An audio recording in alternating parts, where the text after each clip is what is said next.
Monsieur Desoblio, bonjour. Tout d'abord, je voudrais vous remercier de nous accueillir chez vous aujourd'hui. Vous êtes un écrivain qui fait de plus en plus parler de lui dans le monde de l'édition française et vous nous recevez aujourd'hui à l'occasion de la sortie de votre nouveau roman à paraître, Deux garçons sans histoire. Et nous allons tenter, grâce à cette interview, de connaître un peu plus l'homme que l'auteur, à travers votre vie quotidienne, les sujets qui font l'actualité ou encore la religion.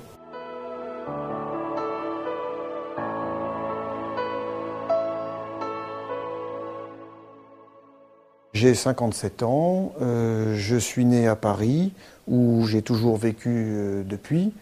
J'ai passé mon enfance, mon adolescence, ma jeunesse dans le quartier du Parc Monceau. Je faisais partie d'une famille, enfin je fais partie d'une famille où je suis le cadet de 4 enfants. Mes études scolaires, je les ai faites dans 2 établissements catholiques de Paris qui étaient tenus par des prêtres marianistes. Et ensuite, je suis allé à l'université où j'ai fait du droit à Nanterre. Ensuite, j'ai été à la Sorbonne où j'ai fait des études d'histoire, des études de géographie, des études d'art. J'y ai commencé un doctorat d'histoire que malheureusement je n'ai jamais terminé. Après, je suis parti à l'armée, comme ça se faisait à l'époque, service militaire dans la Marine nationale. Et puis, après, je suis entré dans la vie professionnelle et j'ai notamment dirigé pendant 10 ans une revue d'histoire mensuelle.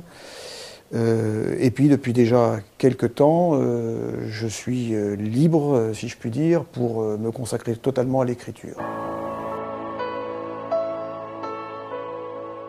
Alors, c'est extrêmement simple. Je suis marié depuis bientôt 30 ans et j'ai 3 enfants. Un fils aîné qui a 25 ans, une fille de 23 et un garçon de 20. Alors, ma journée type, eh bien, elle commence à peu près à 7h du matin et je m'arrange pour être à peu près à 7h30 devant ma table de travail pour travailler donc à écrire. J'y reste à peu près toute la matinée jusqu'à vers 11h30 midi. L'après-midi, je consacre toujours 2 bonnes heures à aller me promener dans Paris, qui est une ville que j'aime beaucoup. C'est aussi pour moi l'occasion de découvrir des quartiers que je connais moins, et puis aussi d'observer les paysages, les monuments, bon, et puis enfin les paysages à Paris, c'est peut-être pas le bon mot, mais les rues, et puis d'observer les gens, hein, la vie de tous les jours. Ça me permet ça me fournit un matériau important pour mes livres, hein. C'est des sources d'inspiration importantes. Alors, bien sûr, en tant qu'écrivain, je lis aussi beaucoup et je consacre entre 2 et 3 heures à la lecture, hein. Généralement, je retravaille en fin de journée entre 18 et 20 heures, voilà. Et par contre, j'ai pour habitude, en tant que faire se peut, de réserver mes soirées et mes week-ends à ma famille et à mes amis proches. Alors, voyager à l'étranger, évidemment, je l'ai fait un certain nombre de fois. J'ai fait un séjour en Égypte, en Grèce, Espagne, Italie, enfin surtout en Europe, hein. Ceci étant, je ne voyage quand même pas très souvent. Et au cours de mes séjours à l'étranger, il y a quand même 2 pays qui ont vraiment retenu mon attention et pour lesquels j'éprouve beaucoup d'attirance. C'est d'abord la Grande-Bretagne et puis la Russie. La Grande-Bretagne, c'est un pays que j'ai découvert dans mon adolescence, au cours de séjours linguistiques, comme beaucoup de jeunes le pratiquent à cet âge-là. Et j'ai tout de suite été séduit par Londres, puisque j'allais souvent à Londres, qui est une ville qui a beaucoup de charme, qui est peut-être pas très belle, mais qui a beaucoup de charme. On peut parler aussi de ces grands parcs qui sont absolument magnifiques. Mais en même temps, j'ai beaucoup apprécié, j'apprécie beaucoup la façon de vivre des Anglais. Je trouve ce sont des gens qui sont raffinés, que ce sont des gens qui respectent les autres, qui savent prendre le temps, qui ont un côté cosy, enfin je ne sais pas comment dire, hein, assez chaleureux que j'aime bien. Bon, j'aime aussi beaucoup la littérature anglaise, je lis beaucoup de littérature anglaise. J'aime la musique anglaise, alors la classique qui est peut-être pas très connue, mais bon, bien sûr la musique de variété, et surtout des années 60, c'est ma jeunesse, hein, les Beatles, Rolling Stones, c'est tout ça. On peut en citer bien d'autres. Donc c'est vraiment un pays auquel je suis attaché, et puis surtout que maintenant, ce pays est tout proche de nous grâce à l'Eurostar. Du côté de la Russie, alors là, la découverte est différente. J'ai découvert la Russie au travers de sa littérature quand j'étais adolescent. J'ai lu Dostoïevski, Gogol, Tolstoï et puis quelques autres. Hein.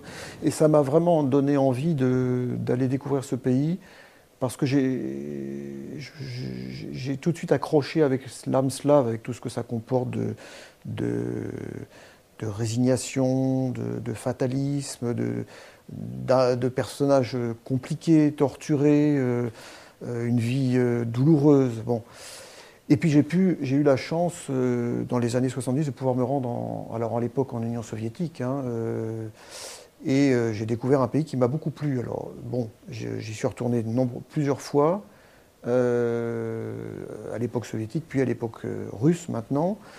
Alors, ce qu'il y a là-bas de très beau, c'est les villes, évidemment. Saint-Pétersbourg, c'est magnifique, hein, ça tout le monde le sait, mais il y a des villes comme Moscou qui sont belles, d'autres plus petites comme Novgorod qui sont magnifiques, et puis il y a Kiev, bon, qui n'est plus en Russie aujourd'hui, certes, mais qui à l'époque, en tout cas à l'époque où j'y étais, était encore en Union soviétique. Vraiment, ce sont des très belles villes. Et puis il y a la magie des paysages immenses, des plaines, des prairies, des steppes à perte de vue, des forêts immenses de bouleaux. Enfin bon, c'est tout ça. Bon, puis il y a les gens. Alors le contact n'est pas facile avec eux parce que je ne m'exprime pas très bien en russe. À l'époque soviétique, c'était quasiment impossible de parler avec eux. Bon, maintenant, c'est plus facile. Mais ce sont des gens très attachants. Hein. Et c'est un pays que j'aime beaucoup. Et je dois dire qu'il y a quelque chose qui me peine un peu aujourd'hui, c'est de voir que dans nos pays occidentaux, on n'arrive pas à comprendre que c'est un pays qui n'est pas fait pour la démocratie telle que nous la connaissons. Je ne dis pas que ce n'est pas un pays qui a besoin de démocratie, bien sûr que si, mais c'est un pays qui a besoin d'un pouvoir fort. C'est dans son histoire, dans ses traditions, et je pense qu'on ne peut pas faire abstraction de cela. Je ne connais aucun écrivain. Honnêtement, je dois dire que je ne les recherche pas particulièrement. C'est pas parce que j'ai quelque chose contre eux ou que je n'apprécie pas leur compagnie, c'est que c'est comme ça. Moi, je suis quelqu'un qui a besoin de vivre dans un petit cercle un peu protecteur, on va dire. Donc, j'ai mon cocon familial, j'ai mes bons amis, et au fond, ça me suffit. Bon. Par contre, dans le passé, oui, j'ai été amené à rencontrer quelques écrivains, même certains que j'ai assez bien connus. Alors, il y a eu Gilbert Cesbron, que j'ai peu connu mais que j'ai côtoyé. Il y a eu Robert Sands, que j'ai été un écrivain qui est mort maintenant, que j'ai bien connu. Et puis j'ai envie de dire surtout Bruno Gay-Lussac, qui est un écrivain qui est décédé il y a une dizaine d'années, avec lequel j'avais énormément sympathisé, et nous avions eu de longues discussions chez lui, en tête-à-tête, et que je garde vraiment en mémoire, parce que ce sont des moments qui ont compté dans ma vie. Vaste programme, vaste question. Bon, il y a quand même, en y réfléchissant, il y a quand même trois qualités que j'apprécie beaucoup chez l'être humain. D'ailleurs, ce sont des qualités qui, au fond, se voisinent énormément. Je dirais qu'il y a la diplomatie, qui est quelque chose pour lequel j'attache beaucoup d'importance. Il y a la politesse et le raffinement. C'est vraiment les trois choses pour moi qui sont importantes.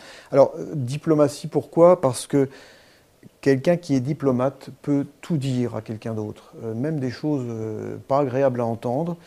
Et c'est important parce que ça permet de construire une relation forte. Le raffinement, c'est pareil. Je trouve que le raffinement et la politesse, parce qu'au fond c'est un petit peu la même chose, c'est quelque chose qui est très important parce que c'est ce qui va permettre à des gens de se côtoyer, bien que n'ayant pas forcément du tout les mêmes idées, les mêmes valeurs, tout ce qu'on veut. Et bon, à mon avis, ça évite des conflits. Ça met de l'huile dans les rouages, comme on dit, et ça facilite les choses. Alors, sans aucune hésitation, l'arrogance. Je ne supporte pas l'arrogance de ces gens qui savent tout, qui ont tout compris.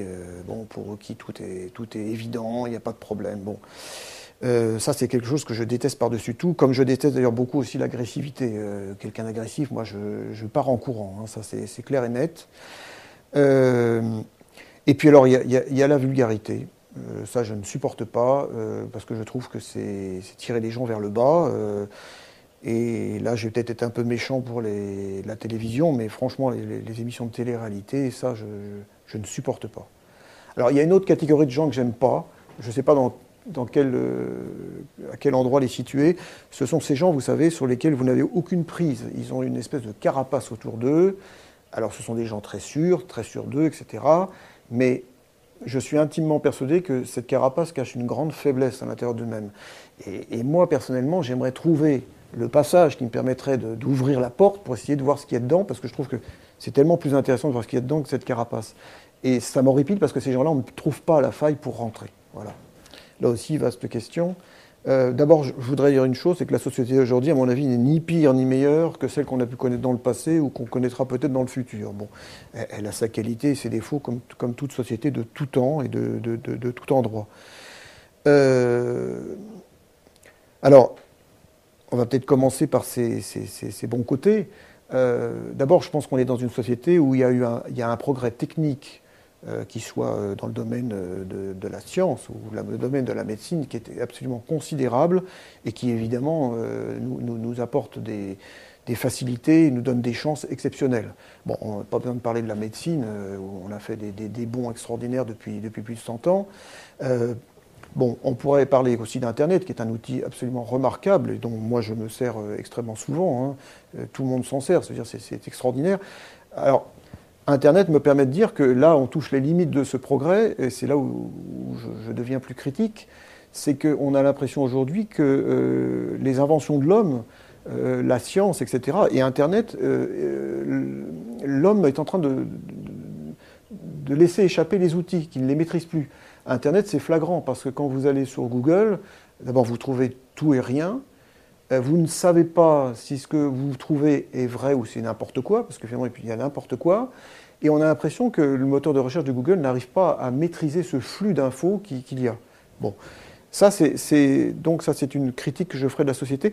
Alors l'autre critique que je ferai, qui est vraiment typique de notre époque, c'est tout est dans l'apparence, tout est dans l'image. Finalement, on va de moins en moins chercher ce qu'il y a derrière une image. Et c'est très dommage parce que la richesse, elle est souvent à l'intérieur. C'est pas parce que quelqu'un présente bien, qu'il parle bien et tout, que forcément il est intéressant. Et puis il y a aussi, mais ça c'est peut-être pas propre uniquement à notre époque, il y a aussi cette partie de manipulation des gens, de l'intox, vous savez, à la télé, qui est de dire si vous n'avez pas ça chez vous, vous êtes un nul. Enfin bon, mais ça au fond, ça a sans doute peut-être toujours plus ou moins existé. Disons que c'est plus criant aujourd'hui.